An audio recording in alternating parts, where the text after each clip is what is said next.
नमस्कार, बस्तर की बात में आपका स्वागत है। आज मैं हूं आपके साथ मोहम्मद अमीन लीला।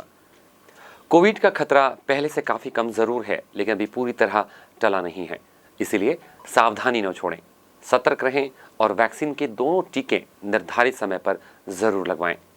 ध्यान रहे, आपकी सजगता ही आपकी सुरक्षा है। इन्हीं बातों के साथ आइए अब नज़र डालते हैं आज की हेडलाइंस पर। बस्तर सांसद दीपक बैज ने प्रश्नकाल में प्रधानमंत्री ग्राम सड़क योजना को लेकर उठाया मामला। सांसद दीपक बैज ने लोकसभा में तेलंगाना और आंध्र प्रदेश में पलायन किए हजारों आदिवासियों का भी उठाया मामला। डाइट बस्तर के ऑडिटोरियम में 2 दिवसीय सेशन बस्तर विधायक और आदिवासी विकास प्राधिकरण के अध्यक्ष लखेश्वर बघेल के मुख्य आतिथ्य में हुआ संपन्न। केंद्रीय मंत्री नितिन गडकरी से दिल्ली में भाजपा प्रतिनिधि मंडल ने की मुलाकात। जगदलपुर रायपुर मार्ग 4 लेन निर्माण की रखी मांग। बस्तर की बात में अब खबरें विस्तार से। मंगलवार को लोकसभा के प्रश्नकाल में बस्तर सांसद दीपक बैज ने बस्तर के विकास को लेकर प्रधानमंत्री ग्राम सड़क योजना का मामला उठाया। इस दौरान उन्होंने कहा कि बस्तर में जो भी सड़कें स्वीकृति हुई है वो समय पर नहीं बन पा रही हैं। इसी के लिए और समय की आवश्यकता है। साथ ही वर्तमान में फेज 3 के अंतर्गत कार्य चल रहे हैं। श्री बैज ने बताया कि बस्तर नक्सल प्रभावित क्षेत्र होने के कारण वहां के बहुत से गांव आज भी सड़कों से नहीं जुड़ पाए हैं। इसे जोड़ने के लिए सांसद बैज ने केंद्रीय राज्य मंत्री से उनकी कार्य योजना के बारे में जानकारी मांगी। ग्रामीण विकास की राज्य मंत्री साध्वी निरंजन ज्योति ने उनके प्रश्न का जवाब दिया। दीपक बैज अध्यक्ष महोदय, निश्चित रूप से प्रधानमंत्री सड़क योजना की जो ये प्रश्न है महत्वपूर्ण है और इसमें समय सीमा और कुछ सड़कों को जोड़ने की आवश्यकता भी है। माननीय अध्यक्ष महोदय, मेरा संसदीय क्षेत्र बस्तर जो देश का सबसे ज़्यादा नक्सल प्रभावित क्षेत्र है, वहाँ कुछ सड़कें स्वीकृति है माननीय अध्यक्ष महोदय। जहाँ समय सीमा में सड़कें नहीं बन पा रही है तो कुछ समय सीमा बढ़ाने की आवश्यकता है। मैं माननीय मंत्री जी से निवेदन करूँगा। दूसरा, माननीय अध्यक्ष महोदय, वर्तमान में फेज 3 का काम चल रहा है और मेरा क्षेत्र नक्सल प्रभावित होने की वजह से और गांव आदिवासी क्षेत्र होने की वजह से दूर दूर गांव है जहां आज अभी भी पूरे गांव को सड़कों से नहीं जोड़ पाया है। क्या माननीय मंत्री जी बताएंगे उक्त सड़कों उसको गांव को जोड़ने के लिए क्या कार्य योजना है और कब तक उक्त गांव को जोड़ेंगे? माननीय अध्यक्ष महोदय, सांसद जी ने जो सवाल खड़ा किए हैं उस पर सरकार उसमें 3 कैटेगरी मैदानी क्षेत्र 500 और पहाड़ी क्षेत्र में 250 जो नक्सली प्रभावित क्षेत्र हैं उसमें गृह विभाग की भी संस्तुति लगती है। वो स्वीकृत होकर के आती तो हम उनको प्रस्ताव में शामिल करके देते हैं। बस्तर सांसद दीपक बैज ने मंगलवार को लोकसभा में नियम 377 के तहत बस्तर, दंतेवाड़ा, बीजापुर, सुकमा जैसे नक्सल प्रभावित क्षेत्रों के सैकड़ों गांव से पलायन कर चुके हजारों आदिवासियों के विस्थापन का मामला भी उठाया। सांसद श्री बैज ने कहा कि मेरी लोकसभा में जिला बस्तर, बीजापुर, सुकमा, दंतेवाड़ा जैसे नक्सल प्रभावित क्षेत्रों के सैकड़ों गांव से हजारों आदिवासी अपना घर छोड़कर अपने सीमावर्ती प्रदेश तेलंगाना और आंध्र प्रदेश पलायन कर गए हैं। दीपक बैज। माननीय चेयरमैन साहब, मेरा क्षेत्र बस्तर, दंतेवाड़ा, बीजापुर, सुकमा नक्सल प्रभावित क्षेत्रों के सैकड़ों गांवों से हजारों आदिवासी अपने अपने घर और गांव छोड़कर अपने सीमावर्ती प्रदेश आंध्र प्रदेश और तेलंगाना पलायन कर गए थे। लगभग 15 से 16 वर्ष पूर्व पलायन कर आंध्र प्रदेश एवं तेलंगाना में बसे आदिवासियों को अब यहाँ की सरकारें अपने राज्यों से कथित रूप से जबरन निकाल रही है। उनके घर तोड़े जा रहे हैं। ये आदिवासी भय के साये में जीने के लिए विवश हैं। इन आदिवासियों को फिर पलायन हेतु बाध्य किया जा रहा है। उक्त परिस्थितियों को गंभीरता से लेते हुए छत्तीसगढ़ सरकार ने जिला प्रशासन की टीम गठित की है ताकि उन आदिवासियों को चिन्हांकित कर मदद कर सके। मेरी मांग है कि केंद्र सरकार उक्त आदिवासियों के पुनर्वास हेतु 19-20 के मिजोरम से त्रिपुरा गए ब्रू आदिवासियों के पुनर्वास की तरह नीति बनाए और जो आदिवासी जहां हैं वहां उन्हें रहने का अधिकार दे एवं वनाधिकार अधिनियम 2006 के धारा 3.1.m के प्रावधानों के तहत आंध्र प्रदेश और तेलंगाना में वन भूमि पर जहां जिसका कब्जा है उन्हें उसका अधिकार दे, जिससे पलायन कर आंध्र प्रदेश एवं तेलंगाना में बसे आदिवासियों को पुनः पलायन की समस्या का समाधान हो सके और उनके भरण पोषण के समक्ष दिक्कत ना आए। क्योंकि माननीय चेयरमैन साहब, यह मामला 3 राज्य तेलंगाना, आंध्र प्रदेश और छत्तीसगढ़ का है, इसलिए केंद्र सरकार से मेरी मांग है कि इस गंभीर मामले में तत्काल हस्तक्षेप कर उन विस्थापित आदिवासियों को न्याय दिलाने में मदद करें। बहुत बहुत धन्यवाद। डाइट बस्तर के सभागार में विगत 28 और 29 मार्च को 2 दिवसीय सेमिनार आयोजित किया गया, जिसमें विभिन्न राज्यों के प्राध्यापक और शोधार्थी सम्मिलित हुए। इस आयोजन में शिक्षा में स्थानीय कला और संस्कृति की उपयोगिता, राष्ट्रीय शिक्षा नीति, आदिवासी क्षेत्र में अंग्रेजी भाषा शिक्षण आदि के बारे में विस्तृत चर्चा हुई। डाइट बस्तर द्वारा आयोजित इस 2 दिवसीय राष्ट्रीय सेमिनार में विभिन्न राज्यों के प्राध्यापक और शोधार्थी सम्मिलित हुए। जिला शिक्षा एवं प्रशिक्षण संस्थान डाइट बस्तर द्वारा समकालीन वैश्विक परिदृश्य में परंपरागत सांस्कृतिक मूल्यों पर आधारित शिक्षा पर आधारित 2 दिवसीय राष्ट्रीय संगोष्ठी में मंगलवार को छत्तीसगढ़ समेत विभिन्न राज्यों के शिक्षाविद और शोधार्थी सम्मिलित हुए। शिक्षा में स्थानीय कला संस्कृति की उपयोगिता, राष्ट्रीय शिक्षा नीति, आदिवासी क्षेत्रों में अंग्रेजी भाषा शिक्षण, पारंपरिक संस्कृति और पाठ्यपुस्तक, जनजातीय भाषा शिक्षा जैसे विषयों पर आधारित शोध पत्र विद्वानों और शोधार्थियों द्वारा प्रस्तुत किए गए। शोध सेमिनार में उड़ीसा, महाराष्ट्र, मध्य प्रदेश, बिहार, तमिलनाडु, कर्नाटक, उत्तर प्रदेश अनेक राज्यों के शिक्षक और शोधार्थियों ने अपने शोध पत्र भेजे। मुख्य वक्ता के रूप में राष्ट्रीय शैक्षिक अनुसंधान और प्रशिक्षण परिषद नई दिल्ली के प्राध्यापक डॉक्टर आर मेघनाथन को आमंत्रण था। अलीगढ़ मुस्लिम यूनिवर्सिटी के प्रोफेसर कमलानंद झा और क्षेत्रीय शिक्षा संस्थान भोपाल के प्रोफेसर अरुणाभ सौरभ ने वक्ता के रूप में अपना अनुसंधान साझा किया। कार्यक्रम की अध्यक्षता की डाइट प्राचार्य और संरक्षक डॉक्टर सुषमा झा ने। इस अवसर पर बस्तर विधायक ने शोधार्थियों के कार्य की प्रशंसा की और उन्हें पुरस्कृत किया। कार्यक्रम को संबोधित करते हुए उन्होंने कहा कि छात्र जीवन बहुत अच्छा होता है।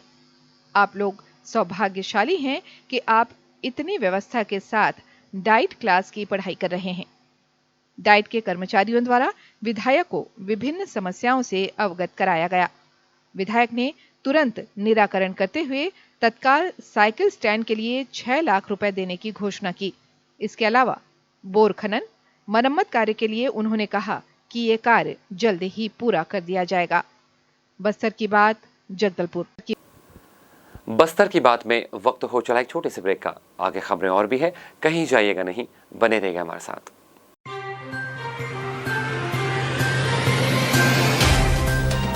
सफर जगतुगुड़ा से जगदलपुर का,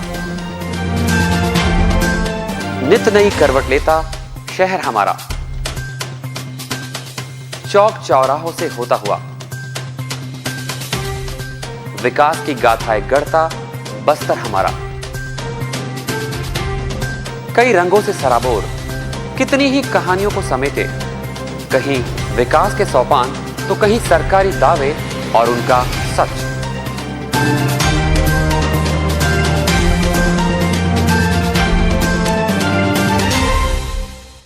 आतंक से दहलते जंगल, जमीन और जीवन,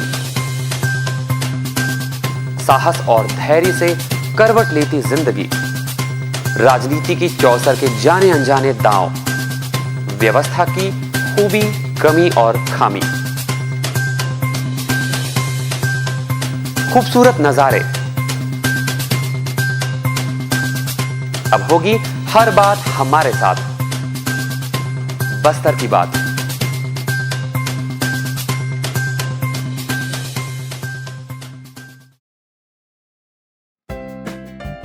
देश की जानी मानी इंटरनेट प्रोवाइडर कंपनी रेलटेल अब अपने शहर जगदलपुर में उपलब्ध। केबल टीवी और ब्रॉडबैंड पाइए एक साथ, बेहतर सर्विस, शानदार गुणवत्ता, हमेशा एक जैसी स्पीड यानी 100 Mbps।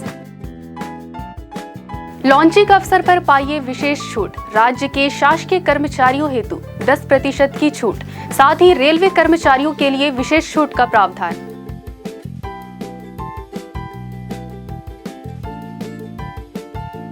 इंटरनेट कनेक्शन हेतु तत्काल अपने केबल ऑपरेटर से संपर्क करें या कॉल करें 9425262386 पर या 9617185020 पर।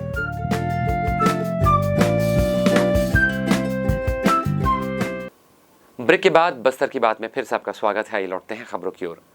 मुख्यमंत्री भूपेश बघेल द्वारा विद्यार्थियों और विभिन्न छात्र संगठनों की मांग पर वर्ष 2021-22 की वार्षिक परीक्षाएं ऑनलाइन लेने का आदेश पारित कर दिया है। अब प्रदेश के सभी विश्वविद्यालय और महाविद्यालय में इस वर्ष भी ऑनलाइन परीक्षा का आयोजन होगा, जिसकी तैयारी कर ली गई है। बस्तर के सर्वांगीण विकास के संकल्प को सिद्ध करने दिल्ली गए भाजपा के प्रतिनिधि मंडल ने मंगलवार को केंद्रीय परिवहन मंत्री नितिन गडकरी से मुलाकात की और बस्तर अंचल में सड़क सुविधाओं के विस्तार के लिए पूर्व सांसद दिनेश कश्यप की अगुवाई में उन्हें मांग पत्र भी सौंपा। बस्तर के भाजपा नेताओं ने केंद्रीय मंत्री नितिन गडकरी से लंबी चर्चा की और जगदलपुर रायपुर राष्ट्रीय राजमार्ग क्रमांक 30 के 4 लेन निर्माण को अत्यंत आवश्यक बताया।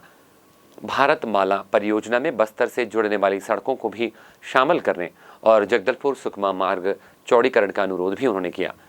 केंद्रीय मंत्री श्री गडकरी ने इस विषय में अविलंब कार्य करने अधिकारियों को निर्देश दिए हैं और भाजपा प्रतिनिधिमंडल को इस दिशा में शीघ्रता से कार्य करने आश्वस्त किया है।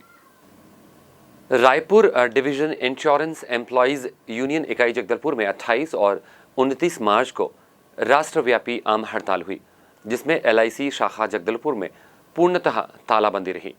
केंद्रीय ट्रेड यूनियन द्वारा आहूत इस 2 दिवसीय हड़ताल का आह्वान किया गया, जिसमें दोनों दिन 28 और 29 मार्च को LIC के दफ्तरों में पूर्ण तालाबंदी रही।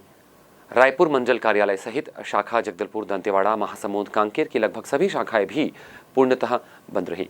सभी शाखाओं ने सभा के माध्यम से अपनी मांगें रखी। LIC में IPO लाने के सरकार के कदम को रोकने, LIC में क्लास 3 और क्लास 4 की भर्ती शीघ्र करने और समस्त सार्वजनिक क्षेत्रों का निजीकरण रोकने की मांग की गई। शहर के हृदय स्थल पुराने बस स्टैंड में निगम द्वारा व्यावसायिक कॉम्प्लेक्स बनाया गया है, लेकिन आज तक इस कॉम्प्लेक्स के निर्माण कार्य पूरे नहीं हुए हैं।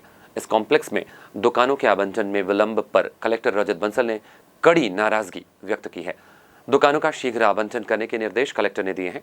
उन्होंने निगम आयुक्त प्रेम कुमार पटेल को परिसर की साफ सफाई पर भी विशेष ध्यान देने को कहा है। कलेक्टर श्री बंसल ने कॉम्प्लेक्स परिसर में संभाग स्तरीय सी मार्ट स्थापना के संबंध में अधिकारियों को आवश्यक दिशा निर्देश देते हुए समय सीमा में कार्य पूर्ण करने के निर्देश दिए। हम आपको बता दें कि सी मार्ट राज्य सरकार द्वारा उद्यमियों को लाभ पहुंचाने के लिए प्रारंभ की गई योजना है, जिसके अंतर्गत विभिन्न उद्यमियों के उत्पादों को एक ही छत के नीचे विक्रय की व्यवस्था की जा रही है। इसमें महिला स्व सहायता समूहों, शिल्पियों, बुनकरों, दस्तकारों, कुंभकारों या अन्य पारंपरिक और कुटीर उद्योगों द्वारा निर्मित उत्पादों का विक्रय किया जाएगा, जिससे इन कारीगरों को अपने उत्पाद को बेचने में आसानी होगी। कारीगरों के उत्पाद की बिक्री करने के लिए प्रत्येक जिला मुख्यालय में इसकी स्थापना की जाएगी। इसके अलावा पात्र लाभार्थियों को रोजगार से भी जोड़ा जाएगा। कलेक्टर ने इसके साथ ही नगर घड़ी चौक की स्थापना के लिए स्थल के चयन के लिए कई जगहों का मुआयना किया। साथ ही उन्होंने आमागुड़ा चौक और NMDC चौक के विकास कार्यों का निरीक्षण कर जल्द से जल्द कार्य पूर्ण करने के निर्देश दिए। बस्तर की बात, जगदलपुर। आप हमारे समाचारों को YouTube पर भी देख सकते हैं। आइए अब चलते चलते एक बार फिर से नजर डालते हैं आज की हेडलाइंस पर। बस्तर सांसद दीपक बैज ने प्रश्नकाल में प्रधानमंत्री ग्राम सड़क योजना को लेकर उठाया मामला। सांसद दीपक बैज ने लोकसभा में तेलंगाना और आंध्र प्रदेश में पलायन किए हजारों आदिवासियों का भी उठाया मामला। डाइट बस्तर के ऑडिटोरियम में 2 दिवसीय सेशन बस्तर विधायक और आदिवासी विकास प्राधिकरण के अध्यक्ष लखेश्वर बघेल के मुख्य आतिथ्य में हुआ संपन्न। केंद्रीय मंत्री नितिन गडकरी से दिल्ली में भाजपा प्रतिनिधि मंडल ने की मुलाकात। जगदलपुर रायपुर मार्ग 4 लेन निर्माण की रखी मांग। बस्तर की बात में आज बस इतना ही। कल आपसे फिर होगी मुलाकात कुछ और ताजा तरीन खबरों के साथ। तब तक के लिए हमें दीजिए इजाजत। नमस्कार।